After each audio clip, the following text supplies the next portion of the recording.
গুলো সূর্যের আলোর নিচের মধ্যে থাকবে, মাটিগুলো তামা হয়ে যাবে, সূর্যের তাপ এত হয়ে যাবে মানুষ সহ্য করতে পারবে না। ওই সময় আরশে মুআল্লার নিচে, আল্লাহর আরশের নিচে ছায়া থাকবে, শুধুমাত্র ওইটুক জায়গার মধ্যেই ছায়া থাকবে।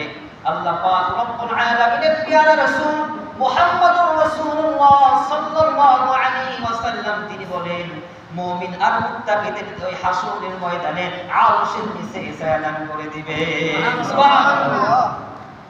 তাহলে আল্লাহ কি বললেন? আমার ইবাদত করো। ইবাদত করব কার? আল্লাহ। আওয়াজ করে কার ইবাদত? আল্লাহ। সবাই একসাথে ইবাদত কার? আল্লাহ। এবার আল্লাহর কুদরতি কদম ছাড়া যদি অন্য কারো কদমে মাথা উঠায় দেয়, সেজদা কবুল হবে? হবে না। সেজদা পাওয়ার যোগ্য আর মালিক তিনি কে? আল্লাহ। এবার খাজার দরবারে গিয়ে যদি মাথা নত করি ঈমান থাকবে? কথা বলেন, থাকবে ঈমান? বাবার দরবারে গিয়ে মাথা নত করলাম, ঈমান থাকবে? বহু আছে আমার বাংলাদেশে, আমার বাংলার জমিনের মধ্যে মাজার দিয়া নিজেও সেজদা নেয়, তারা বাবার কবরও সেজদা দেওয়ায়। কথা বলে, ঈমান আছে? ঈমান আছে? ঈমান নাই। আমরা তো ভাবতেছি যে না, সে তো কত বড় বুজুর্গ, কত বড় পীর, তাই না?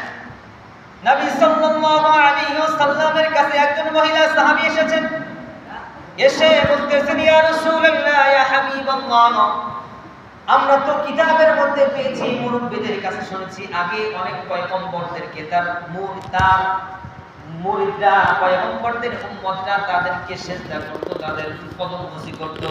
ইয়া রাসূলুল্লাহ, ইয়া হাবিবাল্লাহ, আমরা তো বিশ্বাস করি, আমরা তো মানে আপনি আখিরি জামানার পয়গম্বর, আপনি তো শেষ জামানার পয়গম্বর, আপনি যে শ্রেষ্ঠ নবী, ওয়া মা আরসালনাকা ইল্লা রাহমাতাল লিল আলামিন, আপনি সারা জাহানের নবী। সুবহানাল্লাহ।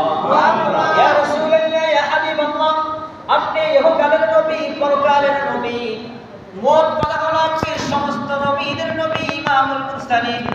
ইয়া রাসূলুল্লাহ, ইয়া হাবিবাল্লাহ, আপনি তো তাদের থেকে সম্মানের দিকে, মর্যাদার দিক থেকে আপনি বেশি।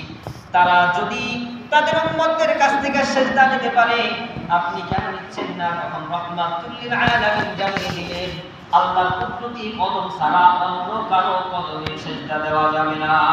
সুবহানাল্লাহ। আমরা আমাদের দামি কবরটা, এই দামি অংশটা তো দামি বস্তুর কাছেই তো আমরা লুকিয়ে দেব, তাই না? আমার মতো আপনার মতো নাপাক প্রাণীটা যে সৃষ্টি হয়েছে,